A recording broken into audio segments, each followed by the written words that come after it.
नमस्कार मित्रों, जैसा कि वीडियो का टाइटल है दक्षिण भारत और इंडिया। दक्षिण कहने का मतलब ये है कि दक्षिण भारतीय जो राज्य हैं उनका 2024 में लोकसभा के चुनाव के परिणाम पर क्या असर पड़ेगा। 2019 में जो परिणाम थे उससे 2024 में जो परिणाम आएंगे वो इंडिया के लिए और एनडीए के लिए कितना फ़ायदेमंद और कितना नुकसान रहेगा, इसी की चर्चा आज हम इस वीडियो में करेंगे। तो अगर हम शुरुआत करें कुल लोकसभा सीटों की, तो केरला में 20, तमिलनाडु में 39, कुल 59 हो गए, और कर्नाटक में 28, 59 और 28 87 सीट हो गया करीब।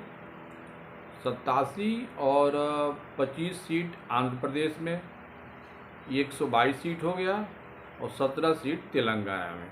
122 और 17 139 सीट की कुल 5 स्टेट आते हैं। इन स्टेटों में 2019 की जो पोजीशन रही उसके मुकाबले में हम 2024 में क्या स्थिति रहेगी ये आकलन करेंगे। शुरुआत करते हैं हम केरल से। केरल में कुछ 20 सीटें हैं। पिछली बार एनडीए वहाँ 0 थी और कम्युनिस्ट, कांग्रेस, आईयूएमएल इन तीनों में सीटों का बंटवारा हुआ था। इस बार भी 2024 के चुनाव में भी एनडीए 0 रहेगी और कांग्रेस, कम्युनिस्ट और जो पार्टियां हैं उनमें 1-2 सीटों का अंतर आ जाए। कहने का मतलब है कि इंडिया जो है वो उतनी ही रहेगी जितना 2019 में थी, और एनडीए भी उतनी रहेगी। तो 2019 से 2024 में कोई बदलाव सीटों के हिसाब से नहीं होने वाला है। अब हम आते हैं तमिलनाडु पे। तमिलनाडु में कुल 39 सीट है। एक सीट एनडीए को 2019 में मिली थी।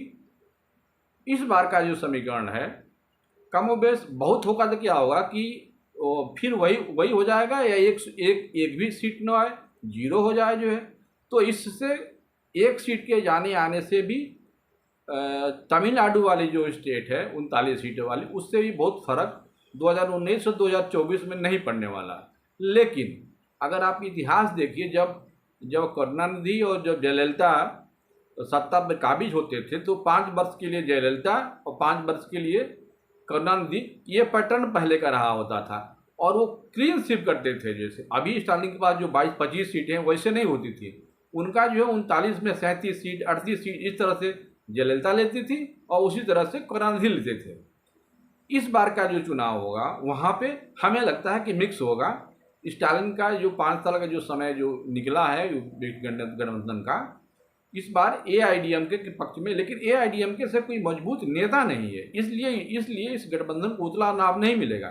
लेकिन पिछले बार में चूंकि सारी की सारी सीटें एक सीट को छोड़ करके वो कांग्रेस को गई थी, जो है कांग्रेस यानी कि इंडिया को गई थी, डीएमके को गई थी जो है। तो इस बार के भी 2024 वाला जो चुनाव होगा उसमें इंडिया को बहुत बढ़त नहीं मिलने वाली है। हो सकता है कि सीट घट जाए, लेकिन घटेगी नहीं तो बहुत बढ़ेगी नहीं जो है, क्योंकि अब बढ़ना क्या है, वो तो अपने मैक्सिमम पे ही है, उसमें बढ़ेगा ही नहीं। तो केरल और तमिलनाडु में 2019 के मुकाबले में 2024 वाला जो आंकड़ा है ये लगभग बराबरी पे है। अब हम आ जाते हैं कर्नाटक पे। कर्नाटक में कुल 28 सीट है। पिछले बार 25 सीट जो है वो एनडीए को मिला था, वहाँ तो भारतीय जनता पार्टी ही थी जो है। एक सीट कांग्रेस, एक जेडीएस और एक निर्दलीय उम्मीदवार, ये बट गया था। पिछले बार का अगर चुनाव देखा जाए 2019 वाला, तो 2019 में कांग्रेस और जेडीएस ये दोनों मिलकर के चुनाव लड़े थे। उसके बावजूद भी भारतीय जनता पार्टी को लोकसभा में कर्नाटक में 51% से अधिक वोट मिले थे। इस बार जब 2024 वाला जो चुनाव होने वाला है, इसमें देखिए चूँकि अभी जो विधानसभा के चुनाव हुए हैं 2023 वाले कर्नाटक में, उसमें सबसे ज़्यादा जो वोटों का जो गणित बिगड़ा और जो कांग्रेस को इतनी बड़ी जीत मिली, वह मुख्य रूप से जेडीएस का जो वोट था उसी में से 5% वोट जो है वो कांग्रेस को शिफ्ट हो गया है। ये भी कहा जा रहा है कि वो मुस्लिम जो मतदाता जो पहले जेडीएस का था वो पूरा का पूरा जो है वो कांग्रेस की तरफ शिफ्ट हो गया। और यही एक मेजर कारण तो और भी रहे, लेकिन एक मेजर कारण रहा है कि कांग्रेस जो है वो सत्ता में उतने बहुमत से आई हुई है। तो वहाँ पे जेडीएस के जो नेता हैं, कुमारस्वामी या देवगौड़ा के परिवार के लोग जो कह ले जाएं, या वो कलेक्का जो वहाँ का जो जाट समुदाय है जो उनके पीछे रहता है, ये लोग सबसे ज़्यादा जो है वो कांग्रेस के लोग चिढ़े हुए हैं, उनसे गुस्से में हैं। तो अगली बार जब चुनाव होंगे, क्योंकि अब पिछले बार 2019 में जब जेडीएस और कांग्रेस जब दोनों मिलकर लड़ी थी 51% था, तो इस बार तो दोनों एक होना ही नहीं है। ये भी संभव है कि जेडीएस जो है बीजेपी के साथ आ जाए, और अगर जेडीएस बीजेपी के साथ आ जाता है तो आप ये मानिए कि 28 की 28 सीटें जो है भारतीय जनता पार्टी की तरफ जो है वो झुक जाएगी, वो चली जाएगी। वहाँ कांग्रेस का इस बार खाता खुलना जो है हमें लगता है कि मुश्किल होगा, अगर इस परिदृश्य को देखें तो। और अगर मान लीजिए कि जेडीएस भी अलग लड़ती है और कांग्रेस भी अलग लड़ती है, बीजेपी लड़ती है, तो भी जो है भारतीय जनता पार्टी का एज वहाँ पे इंडिया से या कांग्रेस से कहले से वो ज़्यादा रहेगा। तो यहाँ पे बीजेपी को कांग्रेस से एक ही दो सीट की बढ़त निश्चित रूप से होगी। अब आंध्र प्रदेश में आ जाइए। आंध्र प्रदेश में कुल 25 सीटें हैं। इस बार 2024 वाले चुनाव के लिए टीडीपी के चंद्रबाबू नायडू बहुत कोशिश कर रहे हैं और भारतीय जनता पार्टी के साथ एनडीए में फिर से आने के लिए जो है और चुनाव लड़ने के लिए।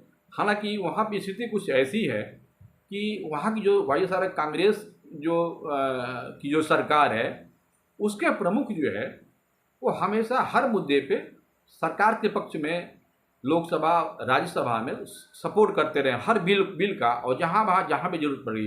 तो मोदी जी से संबंध जो है उनके बहुत ही अच्छे हैं।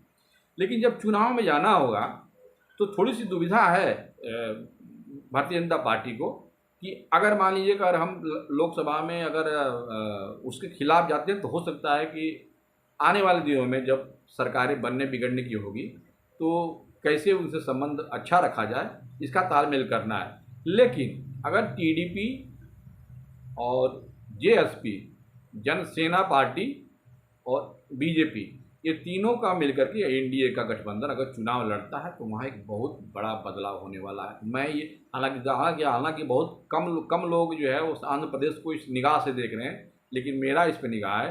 मैं अगर सरसरी निगाह से मैं जब 2019 के चुनाव को जब मैंने विश्लेषण आंकड़ा किया तो मैंने ये पाया जनसेना पार्टी जो है हर मैंने लोकसभा के क्षेत्र में जो है 2% से लेकर के 15-16% तक उसका वोट है, कहीं कहीं 15% से भी कहीं ज़्यादा है। एवरेज जो है 6.3% वोट वहाँ पे आंध्र प्रदेश के पूरे स्टेट में लोकसभा में उसका वोट है। बीजेपी का जनाधार लगभग 1% का 1% से थोड़ा सा कम है, 0.96%, उसको 1% मान लीजिए जो है। और टीडीपी का वोट परसेंटेज है 44.5 के आसपास है। तो 44.5 और करीब 6.5 इसको मान लीजिए, तो 44 से 6 50 51-52% वोट इन तीनों का मिलाजुल होता है। उस साइड में अगर देखिए तो वाईएसआर जो कांग्रेस का जो वोट बैंक है वो करीब 47.5% है। तो अगर एनडीए अगर तीनों लोग मिल करके यानी कि जेएसपी, टीडीपी और बीजेपी अगर तीनों मिल के लड़ते हैं तो इस बार बहुत बड़ा नुकसान जो है वो वाईएसआर को होगा। 25 सीटों में अभी मैं आपको हल्का सा आंकड़ा ये दे रहा हूँ कि 13 सीट पे तो कम से कम विजय होगी जो है वो एनडीए की जो है। शेष 12 सीटों पे हालांकि वाईएसआर अगर वोटों परसेंटेज देखा जाए तो मजबूत जरूर है, लेकिन लोकसभा में जब एक मोदी जी का उनका चेहरा आएगा, उन पर चुनाव लड़ने की बात आएगी और ये लोगों को जनता में ये अगर भावना जागृत हो गई कि नहीं इस बार भी फिर मोदी जी आ रहे हैं, तो और भी वोट शिफ्ट होने शुरू हो जाएंगे। क्योंकि जब 3 फोर्स एक जगह होती है तो बाकी सब चीज़ें वो हो जाता है।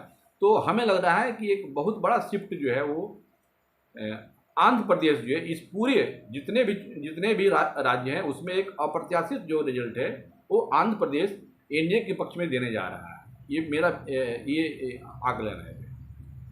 अब आ जाते हैं तेलंगाना में। देखिए तेलंगाना में इसके पहले जो है जो उनके क्या नाम है टीआरएस के जो लीडर हैं, तो मुझे नाम चंद्रशेखर राव जी। तो चंद्रशेखर राव जो है वो पिछले बार के चुनाव में उनके साथ वो ओवैसी का भी सपोर्ट था, यानी कि मुस्लिम वोट के डिवीजन उतना नहीं था। इस बार के चुनाव में चूँकि कांग्रेस भी अब एक तरह से इंडिया के बन जाने से कांग्रेस के प्रति भी रुझान जो मुसलमानों का बढ़ा हुआ है, तो मुस्लिम वोटों का इस बार बंटवारा जो है वो ज़्यादा हो जाएगा। उसमें कुछ AIM भी लेगी, कुछ कांग्रेस भी, और जो है वो उसके पास जो वोट बैंक था चंद्रशेखर राव के पास, जो PRS उनकी पार्टी है, उसमें से कुछ निकलेंगे। जो है भारतीय जनता पार्टी को इससे थोड़ा सा एज मिलेगा। मैं ये नहीं कह रहा हूँ कि बहुत सीटें बढ़ जाएगी, लेकिन मुझे जो लगता है कि एक सीट का इजाफा भारतीय जनता पार्टी को और एक सीट का इजाफा कम से कम कांग्रेस को भी होने जा रही है। ये ऐसा चुनावी जो आंकड़े हैं वो बताते हैं। तो कुल अगर देखिए यहाँ पे, तो इंडिया को जो अक्सर ये होता है ना कि दक्षिण भारत में क्या होगा, 124 में ऐसे होगा, चुनाव वैसे होंगे। अगर हम 139 सीटों की जो अभी आपसे चर्चा की हैं, इसमें केरल, तमिलनाडु, कर्नाटक, आंध्रा, तेलंगाना, तो पिछले बार के चुनाव में जो परिणाम आए थे 2019 में, एनडीए को 2024 में सीटें जो है वो बढ़ के आएंगी और इंडिया की जो सीटें हैं घट के आएंगी। ये बहुत महत्व की बात है। अक्सर लोग दक्षिण भारत करते हैं, लेकिन परिणाम जो है उसके पिछले बार से ये इंडिया को दक्षिण भारत जो है वो अपनी सीटें कम करने को मजबूर कर रहा है। मित्रों, ये मेरा आज का जो वीडियो था दक्षिण भारतीय राज्यों पे इंडिया अपनी सीटें घटा रही है, इस पे मेरा था। अगर ये वीडियो आपको अच्छा लगता है तो शेयर और सब्सक्राइब जरूर करें, संभव हो तो लाइक भी करें। नमस्कार।